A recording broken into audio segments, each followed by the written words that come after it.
Tony Velasquez. Ako naman si Nina Corpus at ito ang Balitang Euro. Samahan niyo po kami sa paghahatid ng mga mahalaga at makabuluhang pangyayari sa iba't ibang bahagi ng Europa. Sa mandako ng mundo, asahan niyong naroon kami handang maglingkod sa bawat kapamilyang Pilipino.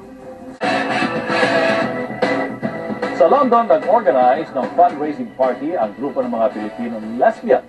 Sa Bottrop, ipinamalas ng grupong Alae ang kulturang Pinoy sa isang fundraising activity. Nagdaos ng charity gala dinner at ball ang Association Lending Assistance in Exigencies at Home o ALAE na 3 taon nang pinamumunuan ng second generation. Sa temang Miss and Mrs. Philippines Europe 2012, nagpagalingan sa pagsayaw ang mga kandidata sa production number. Pero mas uminit ang gabi nang isa-isa nang rumampa ang mga nakabikining kandidata. Nagpagandahan din sila sa kanilang mga Filipiniana dress at evening gown.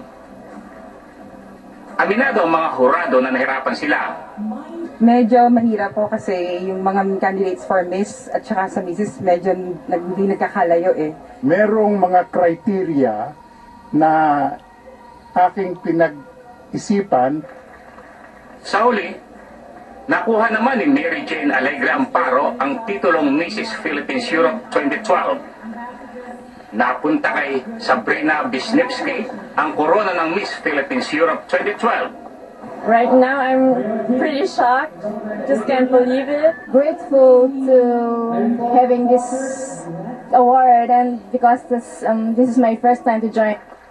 Tinanghal lamang Mrs. Charity 2012 si Annie Jung. Para sa Balitang Europe, Berg Quison, Bottrop, Germany.